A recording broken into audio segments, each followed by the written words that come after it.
For dehydration synthesis and hydrolysis, we're going to be kind of not glossing over, but we're going to be looking at to why those reactions are important to biology. Okay, so we're not going to be going into the super chemistry side of things, but you will have to understand chemical reactions, which hopefully after this section of video you have a little bit better understanding about.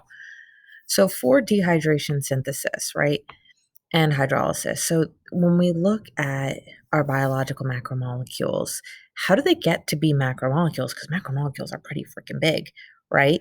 So how do they get to be that size when they start off as these teensy tiny monomers? So the dehydration synthesis and hydrolysis reaction help to build or break down those macromolecules. So our hydrocarbons form the framework for these four different classes of macromolecules. So it's going to have some kind of carbon hydrogen backbone at least. And our four macromolecules that we're looking at are going to be proteins, carbohydrates, nucleic acids, and lipids. So they are hydrocarbons. They're going to have carbon hydrogen backbones as well as other elements, atoms attached. Again, nitrogen, oxygen, phosphorus, sulfur. So those three types of macromolecules are known as four types, I'm sorry, are polymers. Okay. Well, actually, three of them are polymers, sorry. And nucleic lipids are just fatty acid chains, hydrocarbon chains. So we have carbs, nucleic acids, and proteins. These are our polymers, all right? So, although organisms share the same limited number of monomer types, each organism is unique based on the arrangement of how their monomers are used to make polymers. All right. So, how do we take these teensy tiny building blocks and build something different? So, it's like taking a Lego set. Like you can follow the instructions that come with the Lego set, but you could also use all of those Legos to build something else, right? So, if you think of as an individual Lego as a monomer and a bunch of Legos built together is a polymer.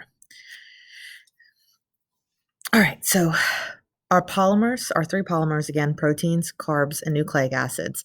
And those are built from smaller parts known as monomers. So mono meaning one, poly meaning many. So our monomers for proteins are amino acids, okay? Our monomers for carbohydrates are simple sugars, aka monosaccharides. And then our monomers for the polymer nucleic acid is a nucleotide. Three polymers, three monomers.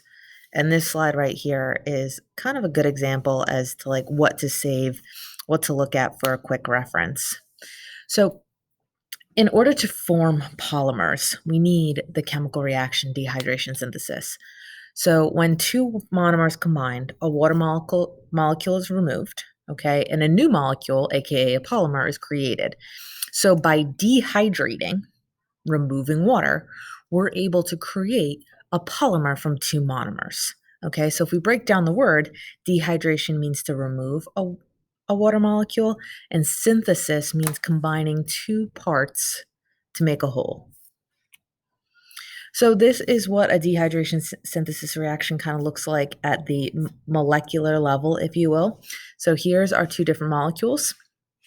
You'll notice that you have an OH here, which is called a hydroxyl group for, you know, extra vocabulary. So we have an OH molecule here and an H molecule here. Okay, for all of you who don't know what water's chemical formula is, it's H2O. So we have one hydrogen, that's two. That's why it's H2. And we have one oxygen, which is the O. Okay, so when we remove that water molecule, the OH from one side, H from the other, okay, these two molecules bonds together and we get an additional water molecule. So the important thing to recognize with dehydration synthesis, okay, is water is going to be to the left of the arrow. So water is a product. In hydrolysis, water becomes a reactant. So when we get to, bigger molecules, you could actually use water to break them down and form new molecules, okay? So that's called hydrolysis. Hydro meaning water, lysis means to split. So by adding a water molecule to a larger polymer, you can break that polymer down, causing molecules to split apart. The hydrogen and the hydroxyl groups from water then combine with the other products, and then we'll see that here. So here's our original molecule. By adding water, we break water into a hydrogen and a hydroxide or hydroxyl group, and then we can break down into molecule 1, molecule 2. So in hydrolysis, H2O is going to be to the right or to the left of the arrow, not to the right. My apologies, lefts and rights. It's a little early in the morning for me here. So this is going to be a reactant. If it's to the left of the arrow for a chemical equation, it's a reactant. If it's to the right, it's a product. All right. And for some reason, arrows do not transfer to PowerPoint, so I will draw them in. All right. So here we go. For our dehydration synthesis, we're adding a monomer and our product is a polymer and a water molecule. For hydrolysis, we're taking a polymer and a water, and our products are 2 monomers, okay? So these are the opposite of each other. It's easy to think about them that way. Okay. Again, skipping the questions, and then we'll come back on slide 42 for carbohydrates and polysaccharides. Again, keep track of the Zoom meeting, folks. It tells you what I'm going to be going over. So I'll actually be going through these questions during the Zoom meetings and doing some practice problems with you guys. This way, if you need, you have a little bit of extra help. So we'll come back on slide 42.